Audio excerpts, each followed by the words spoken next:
Minutes 30 news ವಿಶೇಷ ಬುಲೆಟಿನ್ಗೆ ಸ್ವಾಗತ. ನಾನು ಸೌಮ್ಯ ಮಳಲಿ. ಕೋವಿಡ್ ಸಾಂಕ್ರಾಮಿಕ ರೋಗದ ಭೀತಿಯ ಈ ಸಂದರ್ಭದಲ್ಲಿ ನಾವೆಲ್ಲರೂ ಕೂಡ ಕಡ್ಡಾಯವಾಗಿ ಮಾಸ್ಕ್ ಅನ್ನು ಧರಿಸಬೇಕು.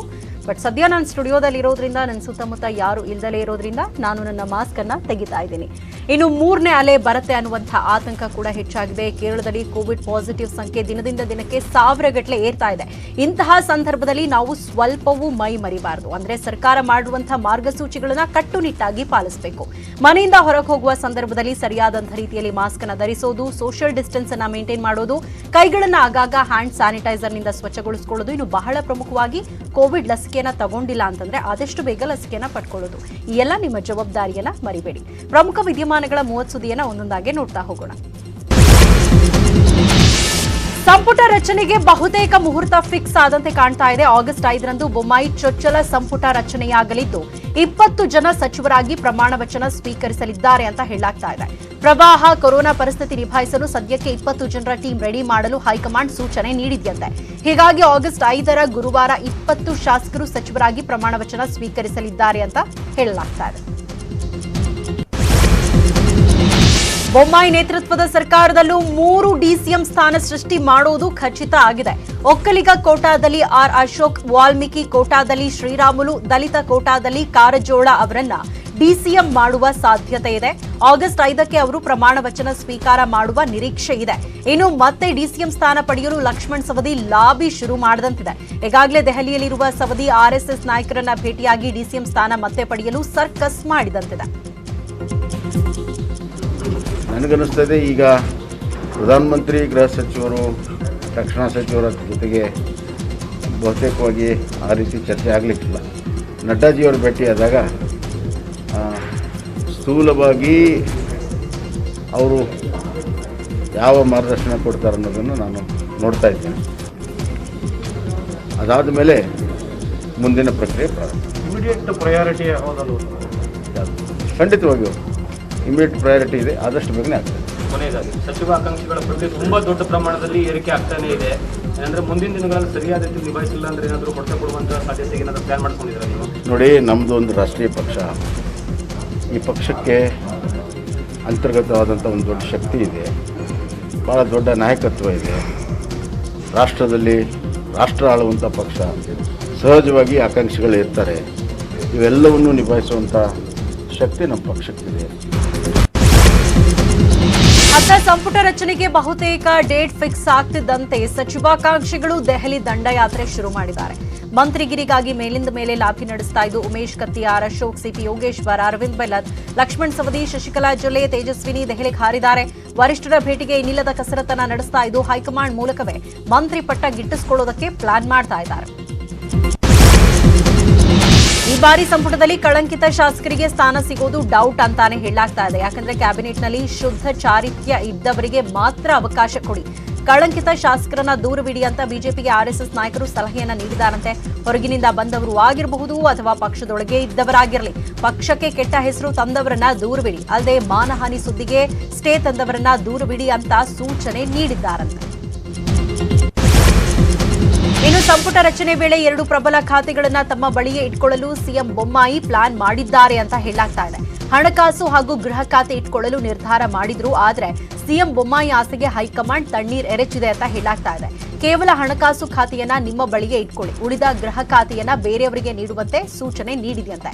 ಆದ್ರೆ ಗೃಹ ಖಾತೆಯನ್ನು ತಮ್ಮ ಬಳಿಗೆ ಉಳಿಸಿಕೊಳ್ಳೋದಕ್ಕೆ ಬೊಮ್ಮಾಯಿ ಸರ್ಕಸ್ ಮಾಡ್ತಿದ್ದಾರಂತೆ.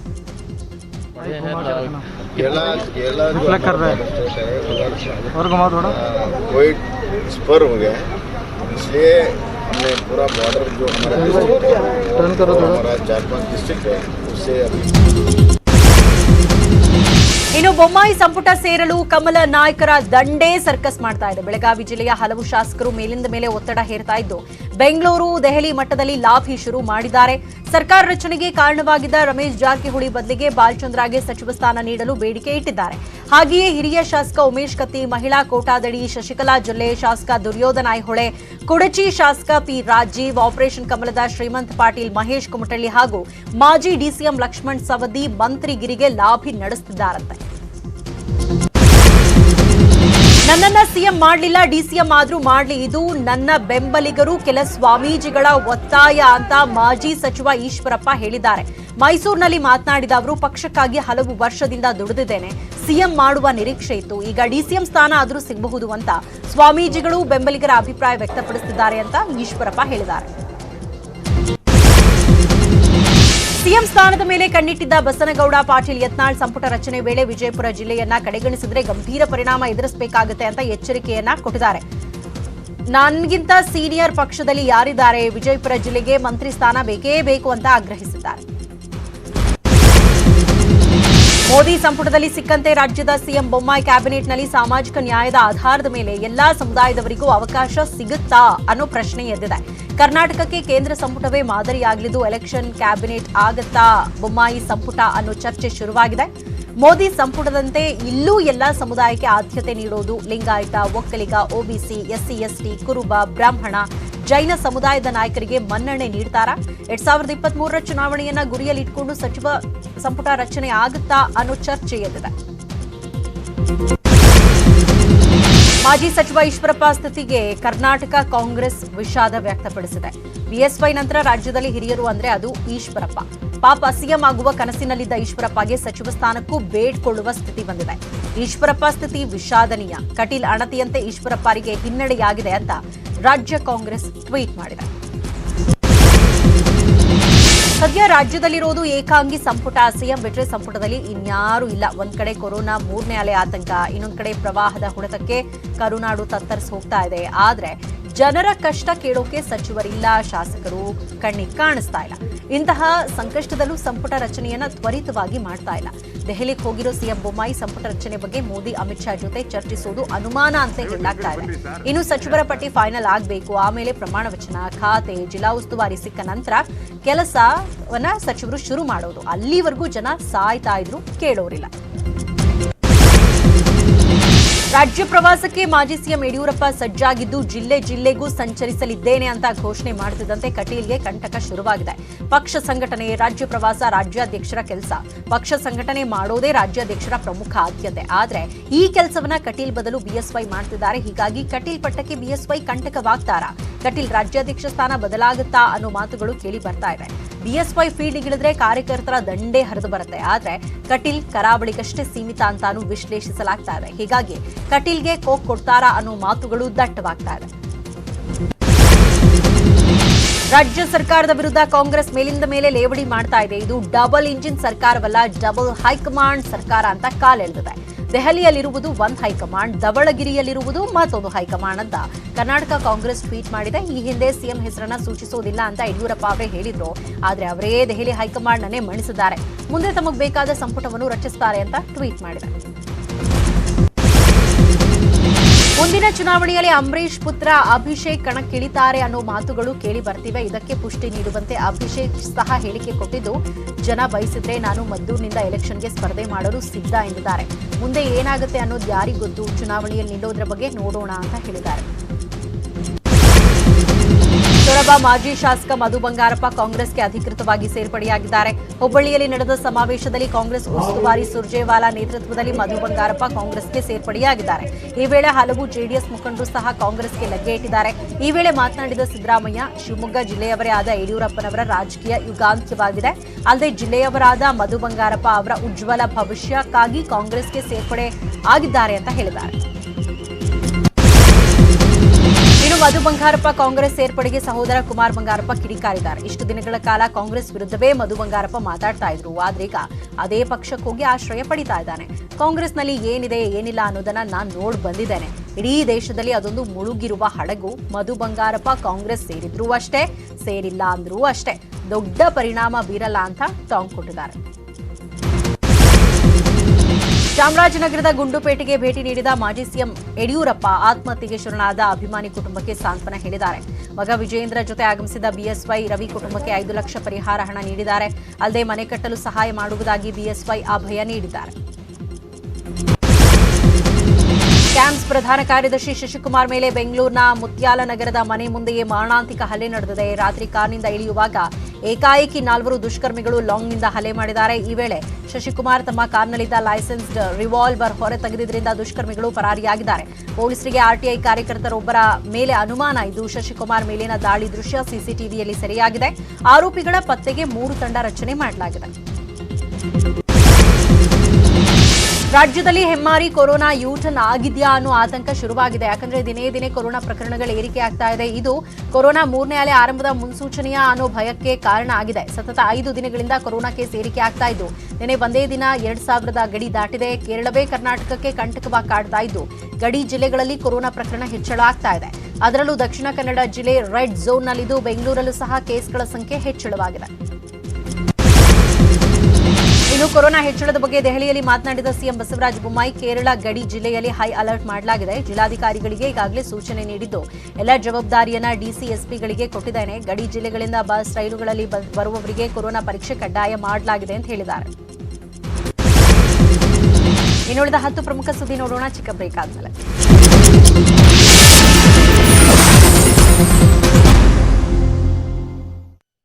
ಇನ್ನುಳಿದ ಪ್ರಮುಖ ಸುದ್ದಿಯನ್ನ ನೋಡೋಣ. ಶಾಲೆ ತೆರೆಯಲು ರಾಜ್ಯ ಸರ್ಕಾರ ಮೀನಾಮೇಷ ಮಾಡ್ತಾ ಇದೆ. ಟಾಸ್ಕ್ ಫೋರ್ಸ್ ವರದಿ ಕೊಟ್ಟರೂ ಆದೇಶ ನೀಡೋದಕ್ಕೆ ನಿರಾಸಕ್ತಿ ತೋರಿಸ್ತಾ ಇದೆ. ಹೀಗಾಗಿ ಸಿಎಂ ಬೊಮ್ಮಾಯಿಗೆ ಖಾಸಗಿ ಶಾಲೆಗಳು ಡೆಡ್ಲೈನ್ ನೀಡಿವೆ. ಆಗಸ್ಟ್ 2ರಿಂದ ಶಾಲೆ ಆರಂಭಿಸುವಂತೆ ಕಾರ್ಯಪಡೆ ಸಲಹೆ ನೀಡಿದೆ. ಆದರೆ ಶಿಕ್ಷಣ ಸಚಿವರೇ ಇಲ್ಲದ ಕಾರಣಕ್ಕೆ ಅಧಿಕಾರಿಗಳಲ್ಲಿ ಗೊಂದಲ ಶುರುವಾಗಿದೆ. ಸಚಿವರು ಬಂದ್ಮೇಲೆ ನಿರ್ಧಾರ ತೆಗೆದುಕೊಳ್ಳಲಿ ಅನ್ನೋ ಮನೋಭಾವದಲ್ಲಿದ್ದಾರೆ. ಸಚಿವ ಸಂಪುಟ ರಚನೆಯಾಗುವವರೆಗೂ ಶಾಲಾರಂಭ ಅನುಮಾನ ಅಂತ ಹೇಳಲಾಗ್ತಾ ಇದೆ.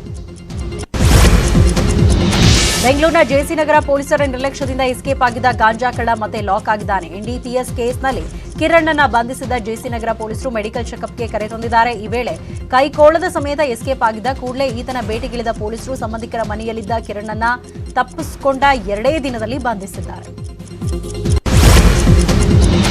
ರಾಯಚೂರಿನ ನದಿ ಪಾತ್ರದ ಗ್ರಾಮಗಳಲ್ಲಿ ನೆರೆ ಭೀತಿ ಹೆಚ್ಚಾಗಿದೆ. ಬಸವಸಾಗರ ಜಲಾಶಯದಿಂದ ಹೆಚ್ಚಿನ ನೀರು ಬಿಡ್ತಾ ಇರೋದ್ರಿಂದ ಕೃಷ್ಣಾ ನದಿ ತೀರದ ಹಲವು ಗ್ರಾಮಗಳು ಜಲಾವೃತವಾಗಿದೆ. ಹೀಗಾಗಿ ಗರ್ಭಿಣಿಯನ್ನ ಮುನ್ನೆಚ್ಚರಿಕಾ ಕ್ರಮವಾಗಿ ಆಸ್ಪತ್ರೆಗೆ ಶಿಫ್ಟ್ ಮಾಡಲಾಗ್ತಾ ಇದೆ. ಇನ್ನು ಕೃಷ್ಣಾ ನದಿ ಸೇತುವೆ ಮೇಲೆ ರಭಸವಾಗಿ ಹರಿಯೋ ನೀರಲ್ಲೇ ಕೆಲವರು ಹುಚ್ಚಾಟವಾಡ್ತಿದ್ದಾರೆ. ರಭಸವಾಗಿ ಹರಿಯೋ ನೀರಿನ ಮಧ್ಯೆಯೇ ಕಾರ್ ಚಲಾಯಿಸಿದ್ದಾರೆ.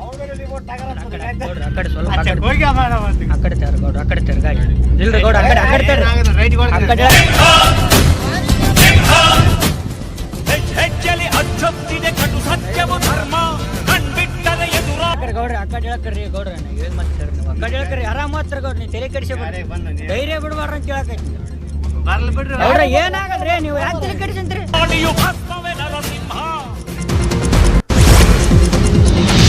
ಬಾಗಲಕೋಟೆ ಜಿಲ್ಲೆಯಲ್ಲಿ ಕೃಷ್ಣಾ ನದಿ ಉಕ್ಕಿ ಹರಿತಾ ಇದ್ದು ಕೂಡಲ ಸಂಗಮ ದೇಗುಲಕ್ಕೆ ಜಲ ದಿಗ್ಬಂಧನವಾಗಿದೆ. ಕೃಷ್ಣಾ, ಘಟಪ್ರಭಾ, ಮಲಪ್ರಭಾ ನದಿಗಳು ತ್ರಿವೇಣಿ ಸಂಗಮವೇ ಕೂಡಲ ಸಂಗಮ. ಕೃಷ್ಣಾ ನದಿಗೆ 4 ಲಕ್ಷ ಕ್ಯೂಸೆಕ್ಸ್ ನೀರು ಹರಿಬಿಡಲಾಗ್ತಾ ಇದ್ದು ಸಂಗಮೇಶ್ವರ ದೇವಸ್ಥಾನ ಹಾಗೂ ಬಸವಣ್ಣನ ಐಕ್ಯ ಮಂಟಪ ಜಲಾವೃತವಾಗಿದೆ.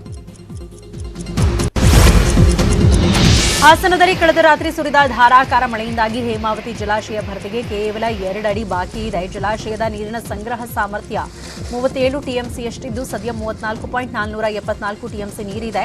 ಇನ್ನು ವಿಜಯಪುರದ ಆಲಮಟ್ಟಿ ಡ್ಯಾಂನ ಒಳಹರಿವು ಹಾಗೂ ಹೊರಹರಿವು ಹೆಚ್ಚಳವಾಗಿದೆ. ಇದರ ಪರಿಣಾಮ ನದಿ ಪಾತ್ರದ ಮುದ್ದೇಬಿಹಾಳ ತಾಲೂಕಿನ ಹಲವು ಗ್ರಾಮಗಳಿಗೆ ಪ್ರವಾಹ ಭೀತಿ ಶುರುವಾಗಿದೆ. ಅತ್ತ ಯಾದಗಿರಿ ಜಿಲ್ಲೆಯ ಬಸವಸಾಗರ ಜಲಾಶಯದಿಂದ ಕೃಷ್ಣಾ ನದಿಗೆ 4 ಲಕ್ಷ ಕ್ಯೂಸೆಕ್ ನೀರು ಬಿಡುಗಡೆ ಮಾಡುತ್ತಿರುವುದರಿಂದ 16 ಗ್ರಾಮಗಳು ಮುಳುಗಡೆ ಭೀತಿಯಲ್ಲಿವೆ. ಇನ್ನುಳಿದ 5 ಸುದ್ದಿ ನೋಡೋಣ ಚಿಕ್ಕ ಬ್ರೇಕ್ ಆದ್ಮೇಲೆ.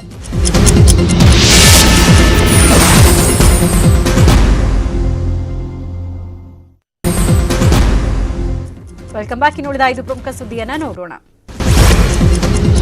ಚಾಮರಾಜನಗರದ ಕೊಳ್ಳೇಗಾಲ ಬಿಎಸ್ಪಿ ಉಚ್ಚಾಟಿತ ಶಾಸಕ ಎನ್ ಮಹೇಶ್ ಬಿಜೆಪಿ ಪಕ್ಷ ಸೇರ್ಪಡೆಯಾಗುವುದು ಪಕ್ಕಾ ಆಗಿದೆ. ಇಂದು ಗುಂಡ್ಲುಪೇಟೆಯಲ್ಲಿ ಬಿಎಸ್ವೈ ಭೇಟಿ ಮಾಡಿದ ಎನ್ ಮಹೇಶ್ ಪಕ್ಷ ಸೇರ್ಪಡೆ ಬಗ್ಗೆ ಮಾತನಾಡಿದ್ದಾರೆ. ಈ ಬಗ್ಗೆ ಶಾಸಕರೇ ಪ್ರತಿಕ್ರಿಯೆ ನೀಡಿದ್ದು ನನ್ನನ್ನು ಬಿಜೆಪಿಗೆ ಬರುವಂತೆ ಬಿಎಸ್ವೈ ಆಹ್ವಾನಿಸಿದ್ದಾರೆ. ಶೀಘ್ರದಲ್ಲೇ ಬಿಜೆಪಿ ಸೇರುವ ದಿನಾಂಕ ನಿಗದಿಯಾಗುತ್ತೆ ಅಂತ ಹೇಳಿದ್ದಾರೆ. ತುಮಕೂರು ಜಿಲ್ಲೆಯ ಚಿಕ್ಕನಾಯಕನಹಳ್ಳಿ ತಾಲೂಕಿನ ಮಾದಾಪುರದಲ್ಲಿ ಆಕಸ್ಮಿಕ ಬೆಂಕಿ ತಗುಲಿ ಮೂಕ ಪ್ರಾಣಿಗಳು ಸಜೀವ ದಹನವಾಗಿವೆ.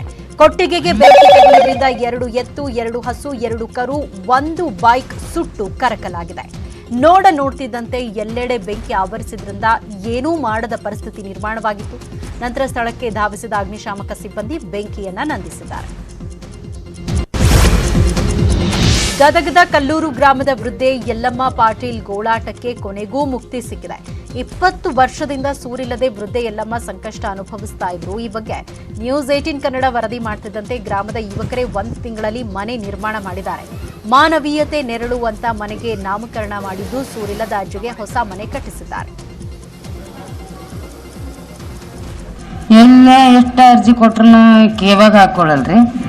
ಆದ್ರೆ ಚಂದ್ರು ಬಂದು ಜಗದ ಮ್ಯಾಗ ಕರ್ಕೊಂಬಂದು ತೋರಿಸಿದ್ರಿ.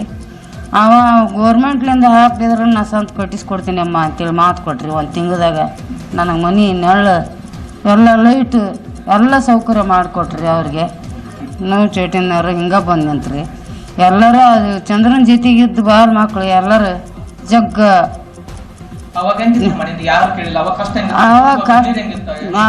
ಕಷ್ಟ ಇತ್ತು. ಈಗ ಖುಷಿ ಬಂದೈತಿ. ಅವಾಗಿನ ಕಷ್ಟ ತೊಗೊಂಡ್ರೆ ಜನ್ಮನ ಇಡಬಾರ್ದ್ರಿ. ನಾನು ಆ ಸ್ಥಿತಿಯಾಗಿತ್ತು. ಸಾಯಿ ಒಳಗೆ ಮನೆ ಮಾಡ್ಕೊಂಡ ಜಾಯ್ಬೇಕಂತ ನಂದೊಂದು ಹಠ ಐತ್ರಿ. ಮಾಡಿಕೊಟ್ಟ ಚಂದ್ರು ಮಾಡಿಕೊಟ್ಟನ್ರಿ. ಭಾಳ ಸಂತೋಷ ಆಗೈತಿ. ಈಗ ನಾ ಯಾವ ಜಂಗಲ್ನ ಬಿದ್ದೆ, ಯಾವ ಕ್ಯಾರಿಗೆ ಹೋಗಿ ಹೊಳಿ ಬಂದೆ ನನಗೆ ಗೊತ್ತದ, ದೇವ್ರಿಗೆ ಗೊತ್ತ್ರಿ. ಮತ್ತು ಮನುಷ್ಯರ ಮುಂದೆ ಯಾರಿಗೆ ಹೇಳಿದ್ರು ಗೊತ್ತಾಗಂಗಿಲ್ರಿ ಅದು. ಕಿಚ್ಚ ಸುದೀಪ್ ಮತ್ತೊಂದು ಸರ್ಕಾರಿ ಶಾಲೆಯನ್ನ ದತ್ತು ಪಡೆದಿದ್ದಾರೆ. ಶಿವಮೊಗ್ಗದ ಬಿಎಚ್ ರಸ್ತೆಯಲ್ಲಿರುವ 133 ವರ್ಷದ ಹಳೆಯ ಶಾಲೆಯನ್ನ ಸುದೀಪ್ ಚಾರಿಟೇಬಲ್ ಸೊಸೈಟಿ ದತ್ತು ಪಡೆದಿದೆ. ಈ ಮೂಲಕ ಸರ್ಕಾರಿ ಶಾಲೆಯ ಅಭಿವೃದ್ಧಿಗೆ ಸುದೀಪ್ ಮುಂದಾಗಿದ್ದು ನಟನ ಈ ಸಾಮಾಜಿಕ ಕಾರ್ಯಕ್ಕೆ ಜನ ಕೊಂಡಾಡಿದ್ದಾರೆ. ಟೋಕಿಯೋ ಒಲಿಂಪಿಕ್ಸ್ನಲ್ಲಿ ಭಾರತಕ್ಕೆ ಮತ್ತೊಂದು ಪದಕ ಖಚಿತವಾಗಿದೆ. ಮಹಿಳೆಯರ ಬಾಕ್ಸಿಂಗ್ನಲ್ಲಿ ಭಾರತದ ಬಾಕ್ಸರ್ ಲವ್ಲಿನಾ ಬೊರ್ಗೊಹೈನ್ ಸೆಮಿಫೈನಲ್ ಪ್ರವೇಶಿಸಿದ್ದಾರೆ. ಚೀನಾದ ಚಿನ್ ನಿಯೆನ್ ವಿರುದ್ಧ 4-1 ಅಂತರದಿಂದ ಜಯಗಳಿಸಿದ ಲವ್ಲಿನಾ ಸೆಮಿಫೈನಲ್ ಪ್ರವೇಶಿಸಿದ್ದಾರೆ. ಸೆಮಿಫೈನಲ್ನಲ್ಲಿ ಟರ್ಕಿಯ ಬಸೇನಾಜ್ ಅವರನ್ನ ಲವ್ಲಿನಾ ಎದುರಿಸಲಿದ್ದಾರೆ. ಭಾರತಕ್ಕೆ ಕಂಚಿನ ಪದಕ ಫಿಕ್ಸ್ ಆಗಿದ್ದು ಚಿನ್ನ ಅಥವಾ ಬೆಳ್ಳಿ ಪದಕದ ಭರವಸೆ ಇದೆ. ಲವ್ಲಿನಾ ಬೊರ್ಗೊಹೈನ್ ಸಾಧನೆಗೆ ಕಿರಣ್ ರಿಜಿಜು, ಅನುರಾಗ್ ಠಾಕೂರ್ ಶುಭ ಕೋರಿದ್ದಾರೆ. ಇನ್ನು ಐರ್ಲೆಂಡ್ ವಿರುದ್ಧ ಭಾರತದ ಮಹಿಳಾ ಹಾಕಿ ತಂಡಕ್ಕೆ 1-0 ಅಂತರದ ಗೆಲುವು ಸಾಧಿಸಿದ್ದು ಕ್ವಾರ್ಟರ್ ಫೈನಲ್ ಪ್ರವೇಶಿಸುವ ಭಾರತದ ಭರವಸೆ ಸಿಕ್ಕಿದೆ.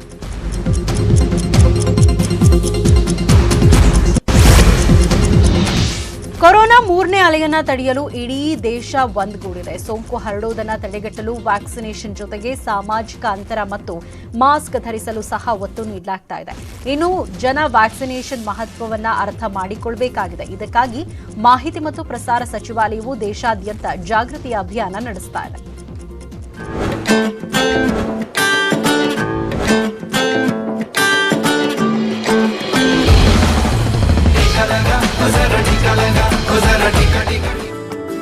ದೇಶದಲ್ಲಿ ಲಸಿಕೆಗೆ ಉತ್ತೇಜನ ನೀಡಲು ಸರ್ಕಾರ ಜಾಗೃತಿ ಅಭಿಯಾನ ನಡೆಸ್ತಾ ಇದೆ. ಅದು ನಗರವಾಗ್ಲಿ ಅಥವಾ ಹಳ್ಳಿಯಾಗ್ಲಿ ಎಲ್ಲಾ ಕಡೆಯೂ ಸರ್ಕಾರದ ಪ್ರಯತ್ನಗಳನ್ನು ನೀವು ನೋಡಬಹುದು. ಆದರೆ ಇನ್ನೂ ಹಲವು ಜನರಿಗೆ ವ್ಯಾಕ್ಸಿನ್ ಕುರಿತಾಗಿ ಹಿಂಜರಿಕೆ ಇದ್ದೇ ಇದೆ. ಹಿಮಾಚಲ ಪ್ರದೇಶದ ಸಿರ್ಮೌರ್ ಜಿಲ್ಲೆಯಲ್ಲೂ ಇದೇ ಪರಿಸ್ಥಿತಿ ಮುಂದುವರೆದಿದೆ.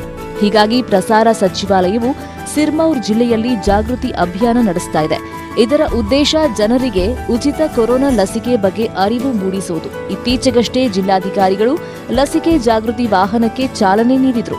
का मेन मकसद यही है कि लोगों को वैक्सीन के बारे में जागरूक किया जाए और जो लोगों के मन में डिफरेंट धारणाएं बनी हुई कि वैक्सीन से कुछ ऐसा हो जाता है वैसा हो जाता है, उन धारणाओं को दूर करके हम जो है वैक्सीन लगवाकर कोरोना जो हमारा है, कोरोना की जो 3rd वेव आ रही है उससे पहले तैयारी करके और कोरोना को हराने में अपना जो लोग हैं अपना सहयोग जो है वो प्रदान करें. ಈ ಜಾಗೃತಿ ವಾಹನವು ಜಿಲ್ಲೆಯ ವಿವಿಧ ಪ್ರದೇಶಗಳಲ್ಲಿ 5 ದಿನಗಳವರೆಗೆ ಉಚಿತ ವ್ಯಾಕ್ಸಿನೇಷನ್ ಪಡೆಯೋದಕ್ಕೆ ಜನರಿಗೆ ಅರಿವು ಮೂಡಿಸ್ತಾ ಇದೆ. ಇಷ್ಟೇ ಅಲ್ಲ, ಅಲ್ಲಿನ ಯಾವುದಾದ್ರೂ 2 ಪ್ರದೇಶಗಳಲ್ಲಿ 2 ಉಚಿತ ವ್ಯಾಕ್ಸಿನೇಷನ್ ಶಿಬಿರಗಳನ್ನು ಕೂಡ ಆಯೋಜಿಸಲಾಗುವುದು. ಇಲ್ಲಿ ಜನ ಉಚಿತ ಲಸಿಕೆ ಪಡ್ಕೊಳ್ಬಹುದು. ಅಲ್ಲಿನ ಡಿಸಿ ಹೇಳೋ ಪ್ರಕಾರ ಈ ಜಾಗೃತಿ ಅಭಿಯಾನದ ಉದ್ದೇಶ ವ್ಯಾಕ್ಸಿನೇಷನ್ ಬಗ್ಗೆ ಜನರಲ್ಲಿರುವಂತ ಆತಂಕ ತೆಗೆದುಹಾಕಿ ಆದಷ್ಟು ಹೆಚ್ಚಿನ ಸಂಖ್ಯೆಯಲ್ಲಿ ಜನರನ್ನ ವ್ಯಾಕ್ಸಿನೇಷನ್ ತೆಗೆದುಕೊಳ್ಳುವಂತೆ ಪ್ರೇರೇಪಿಸೋದು. सभी को जो है वो उन 16 केंद्रों में जो है वो प्रतिदिन वहाँ वैक्सीन लगाने की सुविधा उपलब्ध होगी. ಸಿರ್ಮೌರ್ ಜಿಲ್ಲೆಯಲ್ಲಿ ಲಸಿಕೆಯ ಪ್ರಮಾಣವನ್ನ ಹೆಚ್ಚಿಸುವ ಸಲುವಾಗಿ ಲಸಿಕೆ ಕೇಂದ್ರಗಳ ಸಂಖ್ಯೆಯನ್ನು ಕೂಡ ಹೆಚ್ಚಿಸಲಾಗುತ್ತಿದೆ. ವಿಶೇಷವಾಗಿ ನಗರ ಪ್ರದೇಶಗಳಿಗೆ ಹೊಸ ಲಸಿಕೆ ಕೇಂದ್ರಗಳ ಸಂಖ್ಯೆಯನ್ನ ಹೆಚ್ಚಿಸಲಾಗುತ್ತಿದೆ. ಸಿರ್ಮೌರ್ ಜಿಲ್ಲೆಯಲ್ಲಿ ಈವರೆಗೆ 2,52,000 ಜನರಿಗೆ ಲಸಿಕೆ ನೀಡಲಾಗಿದೆ. ಇದರಲ್ಲಿ ಸುಮಾರು 2,02,000 ಜನರಿಗೆ ಕೊರೋನಾ ಮೊದಲ ಡೋಸ್ ಹಾಗೂ 50,000 ಜನರಿಗೆ 2ನೇ ಡೋಸ್ ನೀಡಲಾಗಿದೆ. ಜಾಗೃತಿ ವಾಹನದ ಈ ಅಭಿಯಾನದಿಂದಾಗಿ ಲಸಿಕೆ ತೆಗೆದುಕೊಳ್ಳುವವರ ಸಂಖ್ಯೆ ಇನ್ನೂ ಹೆಚ್ಚಾಗಲಿ ಅನ್ನೋದೇ ಸರ್ಕಾರದ ಉದ್ದೇಶ. Bureau report, news 18 network.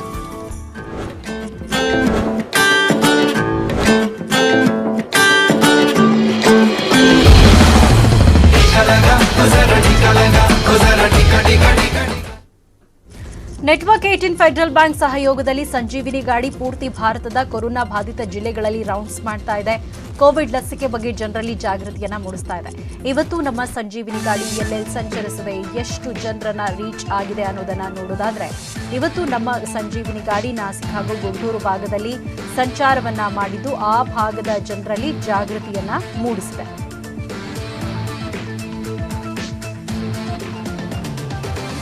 ಇನ್ನು ಸುಮಾರು 474 ಗ್ರಾಮಗಳನ್ನು ಕವರ್ ಮಾಡಲಾಗಿದ್ದು 2,39,450 ಜನರಿಗೆ ಲಸಿಕೆ ಬಗ್ಗೆ ಜಾಗೃತಿಯನ್ನ ಮೂಡಿಸಲಾಯಿತು.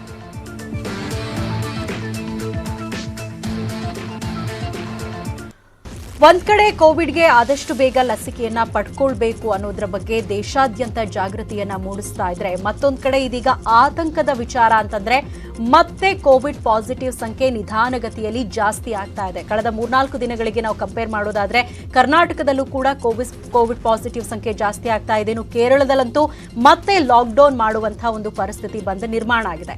ಸೊ 3ನೆಲೆಗೆ ಆಹ್ವಾನ ಕೊಡಬಾರ್ದು, ಮತ್ತೆ ಕೊರೋನಾ ಸೋಂಕಿಗೆ ನಾವು ತುತ್ತಾಗಬಾರ್ದು ಅಂತಂದ್ರೆ ನಾವೆಲ್ಲರೂ ಬಹಳ ಜಾಗೃತಿಯಿಂದ ಇರಬೇಕಾಗುತ್ತೆ. ಅಂದ್ರೆ ಸರಿಯಾದಂತಹ ರೀತಿಯಲ್ಲಿ ಮಾಸ್ಕ್ ಅನ್ನ ಧರಿಸೋದು, ಹೊರಗಡೆ ಹೋದಂತ ಸಂದರ್ಭದಲ್ಲಿ ಸೋಷಿಯಲ್ ಡಿಸ್ಟೆನ್ಸ್ ಅನ್ನ ಮೇಂಟೈನ್ ಮಾಡೋದು, ಆಗಾಗ ಕೈಗಳನ್ನ ಹ್ಯಾಂಡ್ ಸ್ಯಾನಿಟೈಸರ್ ನಿಂದ ಸ್ವಚ್ಛಗೊಳಿಸಿಕೊಳ್ಳೋದು, ಸ್ವಚ್ಛತೆಯನ್ನ ಕಾಪಾಡೋದು, ಇನ್ನು ಬಹಳ ಪ್ರಮುಖವಾಗಿ ಆದಷ್ಟು ಬೇಗ 2 ಡೋಸ್ ಅನ್ನು ಕೂಡ ಆದಷ್ಟು ಬೇಗ ತ್ವರಿತಗತಿಯಲ್ಲಿ ಲಸಿಕೆಯನ್ನ ಪಡ್ಕೊಳ್ಳೋದು. ಈ ಎಲ್ಲ ನಿಮ್ಮ ಜವಾಬ್ದಾರಿಯನ್ನ ಮರಿಬೇಡಿ. ಈಗ ಸದ್ಯ ನಾನು ಸ್ಟುಡಿಯೋಯಿಂದ ಆಚೆ ಹೋಗ್ತಾ ಇದ್ದೀನಿ, ಹಾಗಾಗಿ ನಾನು ನನ್ನ ಮಾಸ್ಕ್ ಅನ್ನ ಮತ್ತೆ ಹಾಕೊಳ್ತಿದ್ದೀನಿ. ಅದರ ಜೊತೆಗೆ ಈ ಸಂದರ್ಭದಲ್ಲಿ ಸರ್ಕಾರ ಮಾಡಿರುವಂತಹ ಎಲ್ಲಾ ಮಾರ್ಗಸೂಚಿಯನ್ನು ಪಾಲಿಸ್ತೀನಿ. ನೀವು ಕೂಡ ನಿಮ್ಮ ಜವಾಬ್ದಾರಿಯನ್ನ ಮರಿಬೇಡಿ. ನೋಡ್ತಾ ಇರಿ ನ್ಯೂಸ್ 18 ಕನ್ನಡ. ಜಾಲ ನಮ್ಮದು, ಬಲ ನಿಮ್ಮದು.